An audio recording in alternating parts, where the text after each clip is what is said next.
नमस्कार मंडळी. नेहमी तीच तीच सुकी भेंडी खाऊन कंटाळा आला असेल तर चला तर मग आज बनवूया हॉटेलसारखी चमचमीत आणि जिभेची चव वाढविणारी दही भेंडी. 10 मिनिटात होते. हॉटेलमध्येच काय, लग्नसराईमध्ये सुद्धा अशा प्रकारची भेंडी बनविली जाते. दही फाटू नये म्हणून तुम्हाला अगदी महत्त्वाचे टिप्ससुद्धा मी सांगणार आहे. तर व्हिडिओ शेवटपर्यंत नक्की बघा. चला तर मग जास्त वेळ न घालवता डायरेक्ट रेसिपीला सुरुवातच करूया.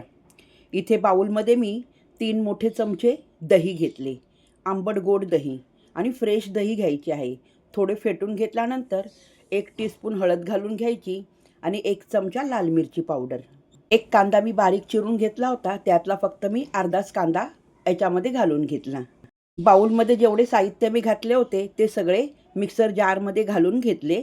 2-3 चमचे पाणी घालून झाकण लावून छान अशा प्रकारे पेस्ट करून घ्यायची. कलर बघा किती सुंदर आला आहे. आता काय करायचे, कढई गॅसवर ठेवून 1 पळी तेल घालून घ्यायचे.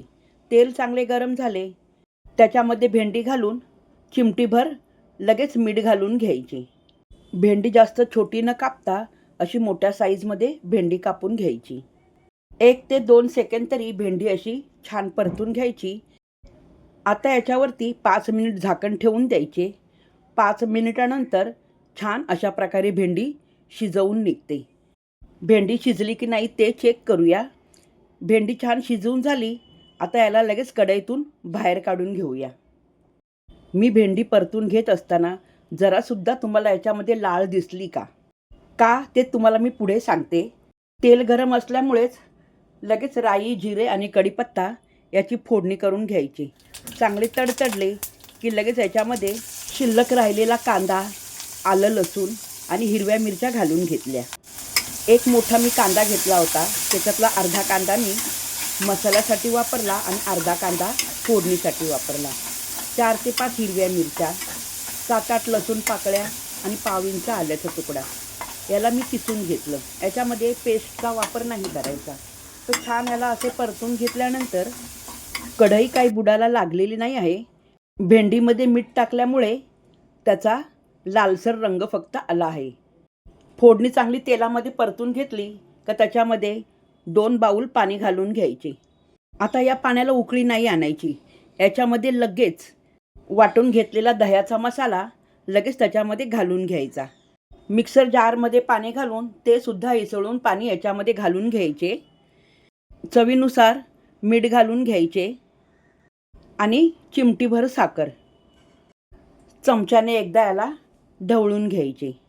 पाणी उकळून न देता दह्याचा मसाला घातला ना तर दही फाटत नाही आणि त्यामुळे ग्रेव्हीसुद्धा दिसायला छान घट्ट दिसते. दही फाटू नये म्हणून इतका सोपा उपाय. आता याला छान उकळी आली. मी दह्यामध्ये 1 चमचा लाल मिरची पावडर घातली होती. तर नुसती ती लाल मिरची पावडर नव्हती, धने, जिरे आणि मिरच्या अशा प्रकारे मी मसाला तो दळून आणला आहे. त्यामुळे मला काही धने आणि जिरे पावडर घालायची गरज नाही भासली. ग्रेव्हीला उकळी आल्याबरोबर लगेच भेंडी घालून घेतली. फक्त 2 सेकंद उकळी येऊन गॅस लगेच बंद करून टाकायचा आणि छान अशी बारीक चिरून घेतलेली वरतून कोथिंबीर घालून घ्यायची. हां, तुम्ही नुसती काश्मीरी लाल मिरची पावडर वापरत असाल तर त्याच्यामध्ये 1 चमचा धने आणि अर्धा चमचा जिरे पावडर घाला. महत्त्वाची टिप्स, भेंडी स्वच्छ धुवून कापून घेतल्यावरती फ्रीजमध्ये ठेवा 1 तास तरी. त्याच्यानंतर करून बघा, जरासुद्धा भेंडीला लाळ दिसत नाही. मी सुद्धा अशा प्रकारची दही भेंडी करून बघा, अप्रतिम लागते. ही दही भेंडी तुम्हाला कशाबरोबर खायला आवडेल मला कमेंट्स करून नक्की सांगा. आणि रेसिपी आवडल्यावर लाईक, शेअर आणि सबस्क्राईब नक्की करा. पुन्हा भेटूया पुढच्या व्हिडिओमध्ये. तोपर्यंत नमस्कार.